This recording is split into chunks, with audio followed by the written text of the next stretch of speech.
I'm Dr. Tyson Morostica. And I'm Dr. Derek Moore, and we are your sports quacks.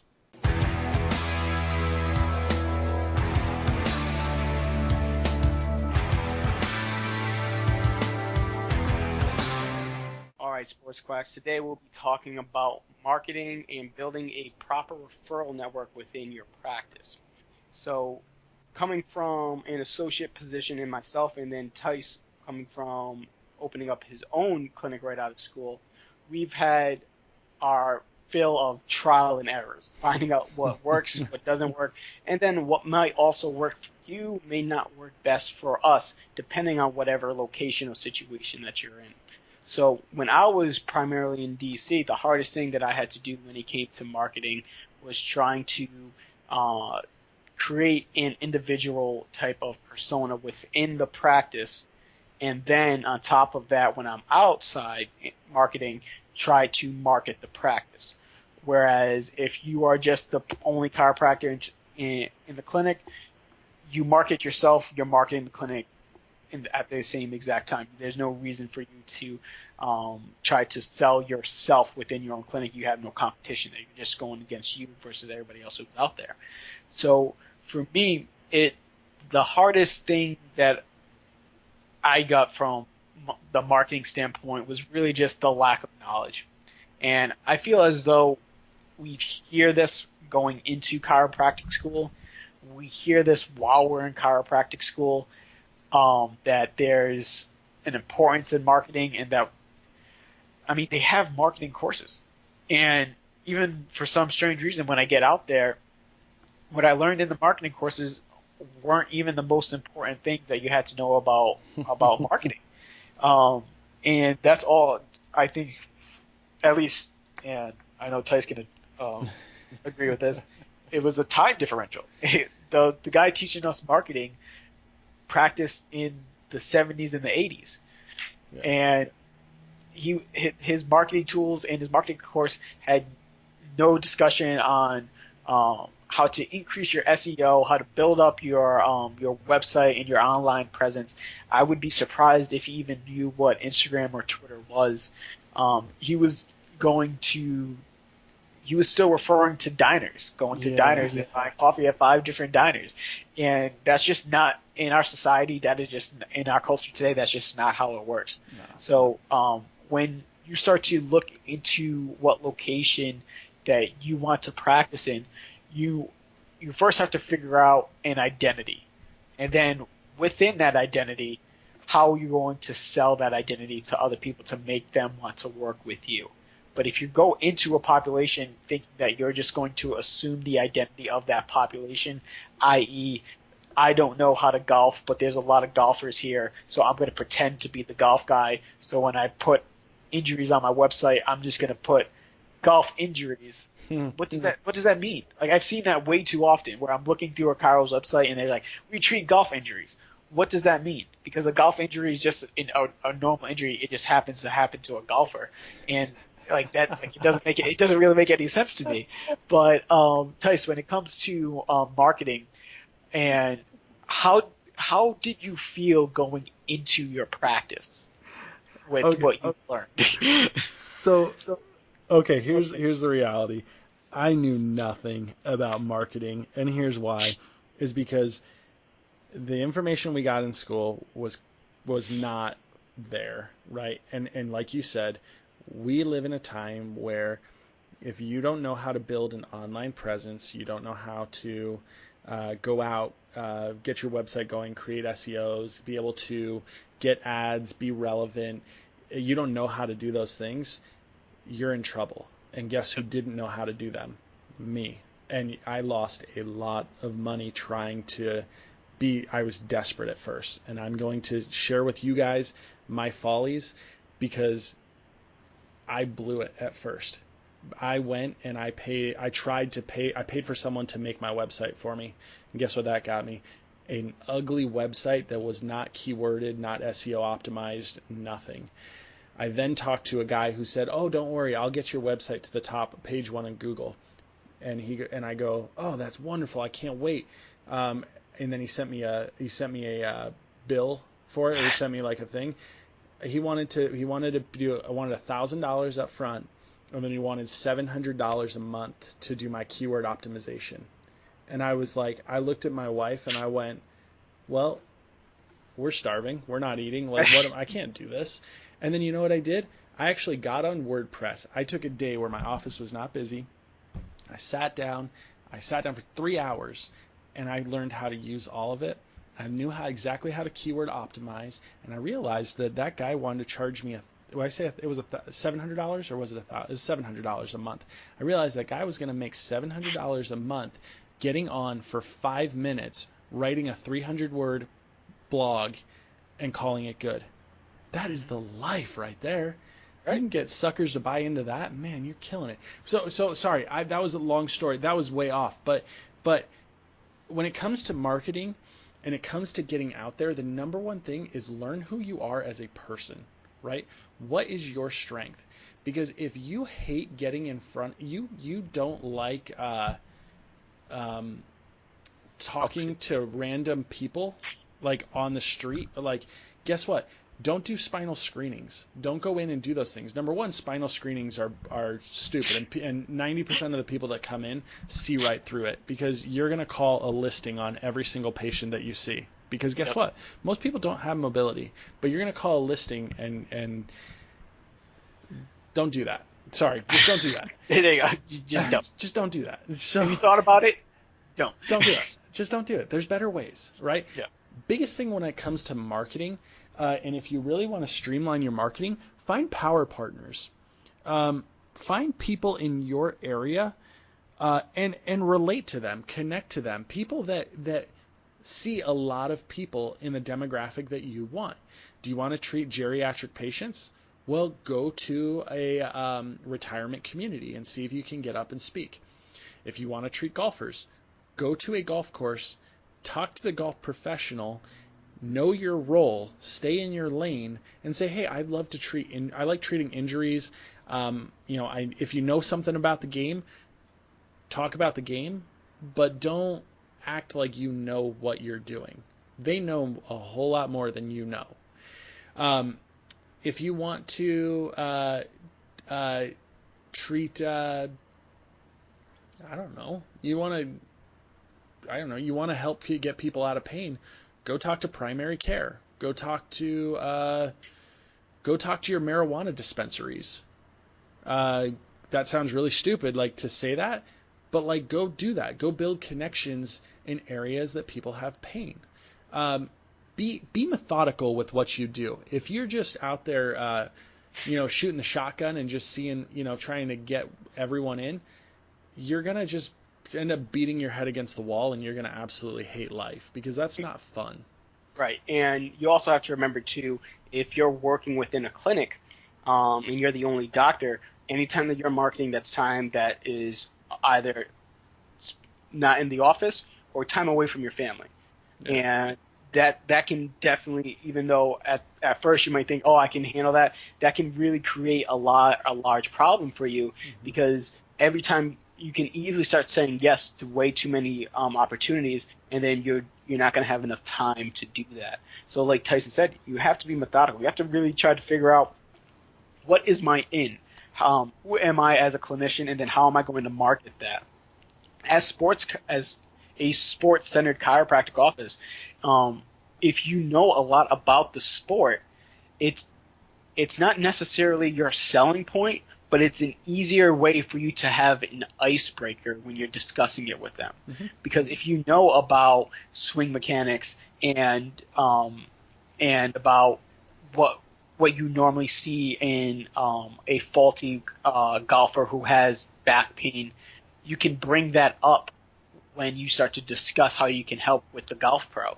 You're not telling them that you're going to help their players swing better, because that is their job, and that's what I said is knowing your role and staying in your lane. So you're not trying to fix their swing necessarily. You're just trying to get them to be a little bit more mobile, be a little bit more, give them that neurological control so they can be open to coaching, and thus they play more golf. They buy more golf balls, and that's what Titleist wants. Yeah, freaking right? Titleist. That's it. Right. You learn that, right? That sticks with you. Right. Like, but Right. But for me, it was more so for a short story, is more of my interest in football and MMA. So obviously, I spoke about how I got through to the university to be the sports car for the college team. But when I was talking to a guy who was the owner of the gym for the he was owner of a mixed martial arts gym, and we would just constantly talk about grappling and jujitsu. He would ask me, "Do I practice? Do I play?" And and I told him no. And the first thing they say is like, "Come to a class." So he gave me free membership to go to Cool. his class because like that's what they want. They want. You also have to remember too, and this is primarily. Well, I'll go into a little bit more of the mixed martial arts thing. They're looking for more players. They're looking for more people to always show up to their gyms because they want they want to build a community. Yeah. So if you go there, a lot of times the first few rolling sessions they generally are free, but they're really just more so just trying to get you to enjoy and fall in love with the sport because they understand that martial arts is not an everyday type of thing. People often have uh, uh, a misconceived a bad idea of what it actually is. Yeah. And they see MMA, they see the UFC, and they're just like, "Oh, that it's terrible. You're going to get destroyed there." And it's nothing like that. And when you get there, it's such an easier way to market if you can discuss things with them. Because if I can tell them, hey, I can increase your flexibility, which now gives you that ability to hold an opponent in certain positions, gives you more exits to get out of them in an armbar. It gives you more options if you wanted to pull a high guard or something like that. There's like, oh, you understand our problems. You know, it's just like, yeah. And on top of that, how many times do you get your neck cranked on? Like all the time. My neck's been killing me. It and at that point you're not even selling yourself. It becomes so easy for you to do that. And but the first step is like Ty said, you have to be able to break out of your shell and you have to put yourself into those positions. Because if you're thinking you're going to put sports injuries on your website and outside of your front door, and all the athletes are just going to come to you, it's not. They're not just going to find you. You have to somehow make No. yourself approachable and make your clinic stick out. So here's a little piece of like, so let me tell you guys from my Yeah. experience. Here's something that I did that really got my office going and got me involved. When I was when I was a early when I was sorry, I was like 3 weeks into practice. I went over to a golf course that's right across the street. And some of you know my background. If you this is your first time listening to the podcast, I was a golf professional for 4 years. I taught, I played professionally. Like golf is what I do. But what I did is I went over to this golf course and I walked in and I just started talking to the pro. And I said, "Hey, I I used to teach. I played. I love the game, and I just wanted to meet you." And the guy looks at me and he goes, "Hey, we do clinics on Saturday mornings from 9 o'clock to 10 o'clock, group clinics, and they get like 30, 40 people at the clinic. These people pay $5 to $10 per clinic per session, right?" And he said, "Why don't you show up on Saturday?" And I showed up, and and I did not at all overstep my bounds. I was very, very shy. I was very like, "Hey, I'm Dr. Morostica, whatever." I gave stretches. I did little things. As that grew, as that grew, they let me now. I talk about swing issues. I talk about body mechanics. I give exercise. I give things. I get to talk to people one on one. I build relationships, and I've been going and doing that every single week for the last 2 years. It's the greatest thing I've done. Every single week I get up and talk about people in my comfort zone because I went out of my way and just built a friendship. And that's the thing. Now that golf pro and I are friends. Friends refer patients. Yep. Not people who feel like you're there to get money. Like, and I've never accepted a dime. I've been there for 2 years every single Saturday at a paid clinic, and I have never, and I don't want to because I get paid just by being able to be out there and talking to people. And you build these relationships. Your friends refer patients, not people who think you're trying to get something from them. And I think you Right. need to And go about it that way first. exactly. And that's the same thinking of when you go in there, you have to be genuine because if you think that you're going to somehow pull the wool over these um these people's eyes, they've been approached before more than likely. Hmm. You're not the and more like you're not the first chiro that's come to them either. Especially with how popular now sports chiropractic is, more than likely they've been dealt with some other chiro, but it's about what type of care you can bring and what type of person you are. Yeah. So if you're going to go in there thinking like this is just a money grab, it's going to come off as that. Yeah. Unless you're just a con artist, and then I mean, congratulations, I guess. I don't know, but it's more so like go in there with, hey, I really just want to create relationships, and then let's just see how this what manifests from this. I think that's the best way to do that. Now, building up referrals, it also comes into what happens internally. When that patient comes in that was referred from that golf pro, or referred from the mixed martial arts coach, or that was coming from the college that you spoke at, you now also have to over deliver with that kid, with that patient, because that's going to be almost your tryout, your audition right there. You don't have to perform a miracle. You just have to give that patient a clearer understanding of what's going on and a clearer picture of what their future looks like, whether that's good or bad. Because I've had plenty of people come to me who were referred from CrossFit gyms, and I told them, you need surgery. I didn't give them great answers. I didn't give them the answer that they wanted. They wanted to come in and be like, oh, you're just going to adjust this away. And it's like, no, you have a torn labrum. Like, this is what's actually going on. But you know what? With that one woman, she was the happiest person in the world. She came to me. She literally came to me after 3 months of previous. They had a physical therapist within their CrossFit box, and it was just like, no, you can work through it. You can work through it. You can work through it. Came in. I did 2 treatments. I did an intake and then a second treatment. And it's like, no, there's something wrong here. We need to get imaging.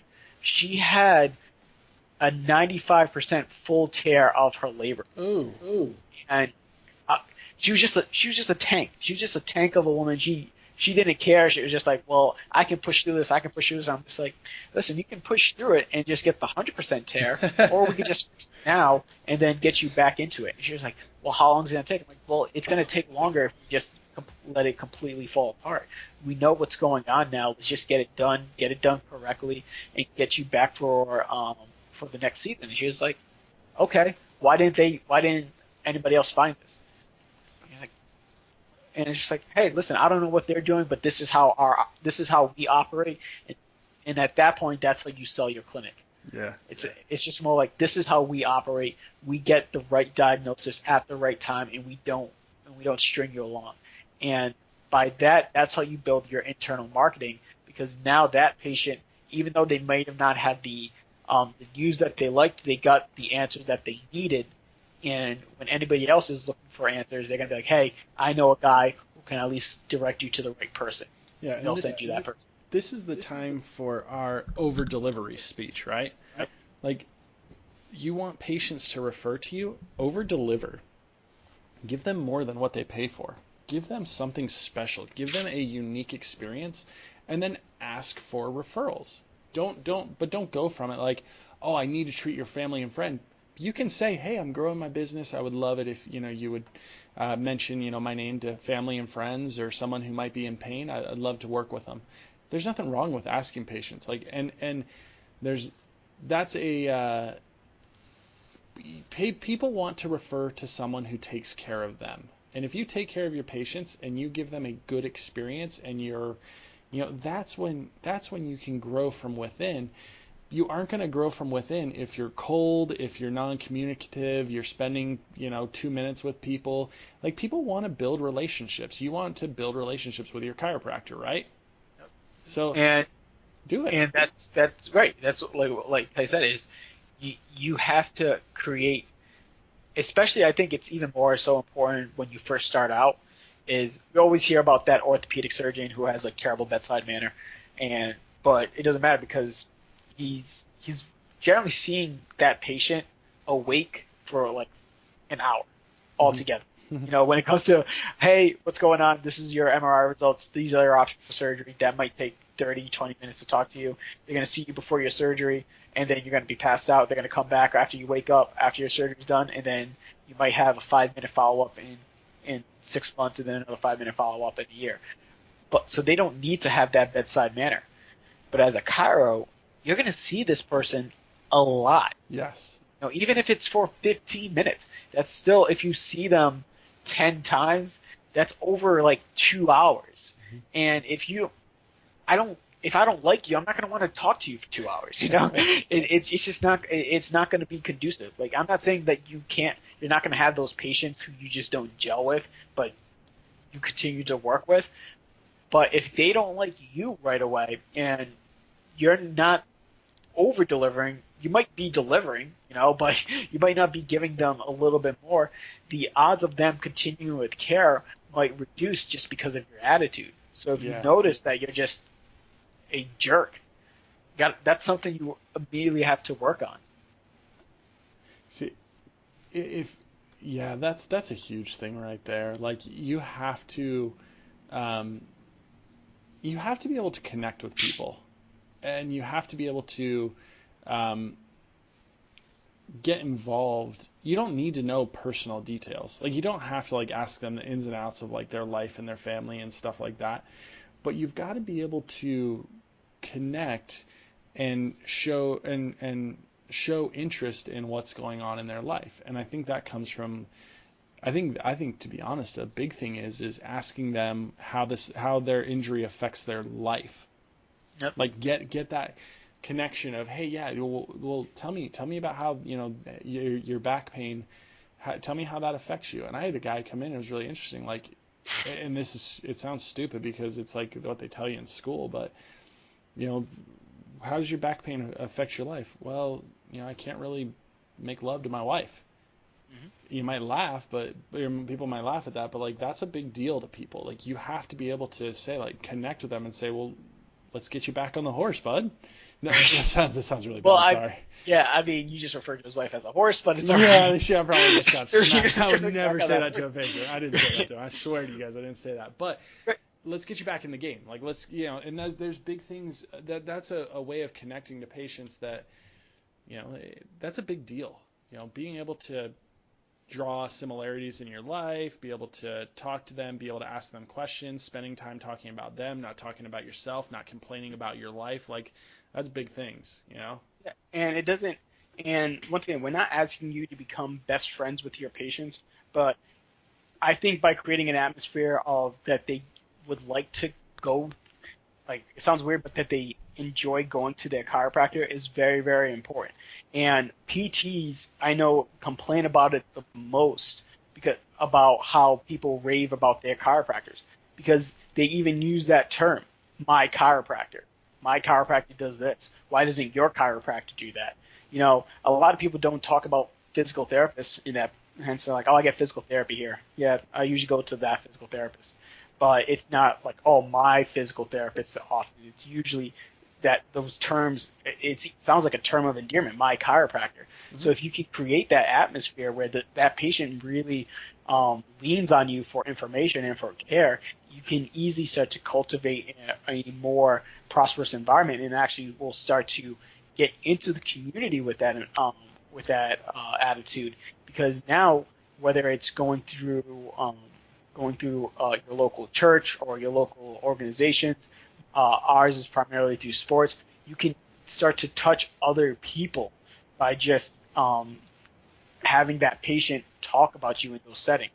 Because it's like, hey, I told my friend about you at the golf course, and he'd love to come in and be like, what golf course do you go to?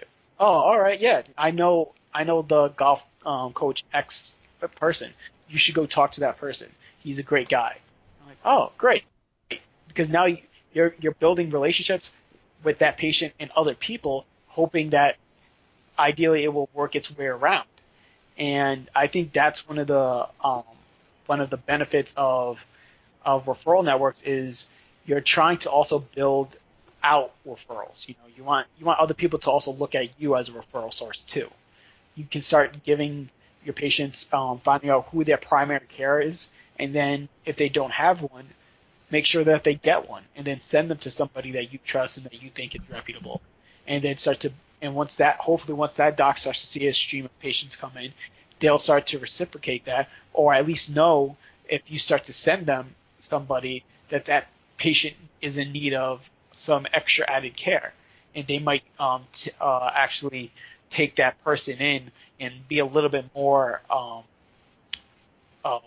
be a little bit more I guess invested in that patient because they know when you send them somebody that this might be something serious. Yeah, so let me go to this. The biggest mistake that you can make is going into marketing thinking that you're going to get immediate response. Like you're going to go talk to someone and they're going to send you 5 patients, or you're going to pay $300 to go talk to people and you're going to get this immediate influx of new patients. That's not how it works. And if you're watching these like online, you're watching these like business marketing groups that promise you thousands of new patients in, a matter of a week. Guess what? That's not going to happen. That's not the way that it works. Well, even if it does happen, what are you sacrificing for it? Well, that's true. That's true. It doesn't happen that way. Like you have to grow organically based on the quality of care that you give. Here's one of the questions that I love asking people and asking new business owners, like new chiropractors, is do you think your business can grow without doing any marketing, without going out, like without doing Facebook, Instagram, newspapers, whatever? I always ask them that, and people are like, no, it can't grow at all. No, it actually can. It can, and it can because it's based on your service of what you're giving to your patients. Your business will grow. If you're giving crap service, you're not going to get anything in return, because the best way to grow is from within. It really is. The strongest way to grow is from giving quality care. Now, if you're out doing those other marketing things, will it grow quicker? Yes, it will, and that's why you do it. So to me, when we're talking about, hey Tyson, how do I grow my business? My first question is absolutely going to be, what are your treatments like? What is your plans like? What are your, how is your patient experience? What's your office look like? The biggest problem, one of the biggest things, if you're going to open up an office on your own, your success rate significantly decreases if you open up in a one room office space that has your desk in it, your work desk, your chiropractic table, and it's in the downstairs of an office building. Your success rate is not going to be that, because guess what? Like, number one, you're tucked, no one can find you. Number two, you're giving a weird experience. Like, you're not going to be successful in a one room office. You're not. You don't have room to grow. People see you as just a pop-up situation. You need to create something. You need to create an atmosphere to be able to get people to return. You really Right. do. And especially too, in our time, patients are going to have some type of idea of what they're looking for immediately. They're not going to, if you don't have the appearance that you're somewhat professional, they're going to see that and they're going to have some questions for you. And I mean, obviously everybody will have their own way of making their marketing work for them. But the biggest thing I generally want to see from marketers and from a marketing standpoint is really, do you have an understanding of your market? Do you know who you're trying to market to before you start to just waste your time talking, just going to door, trying to be like a door-to-door salesman? It might work for some people, but it's more so, is it being effective with your time or not? Because especially building out your own practice right away, those bills are going to be there. You need to really start to build that quickly, and you can't always just take time away from office. Yeah. Very true. Very true. Here's the thing. Marketing is a unique skill and it's a unique talent, but you can develop it. And Yeah. you can develop it by really marketing to your strengths. And if you need help with that, please ask us. Like, reach out to me. I've made all the mistakes in the world, and I've actually still come out with a pretty successful practice pretty quick. And so if you want to bounce ideas off of me, I'm all ears. Would love to talk to you guys. So, like always, like us on Facebook, hit us up on Instagram, Twitter. Let us know what's going on. We want to hear from you guys. We'd love to get you guys involved in the podcast and keep the ball rolling. Uh, like always, or I always say like always. We'll talk to you guys. We'll talk to you guys later. Let's just leave it Yeah, there. yeah. Take it easy, guys.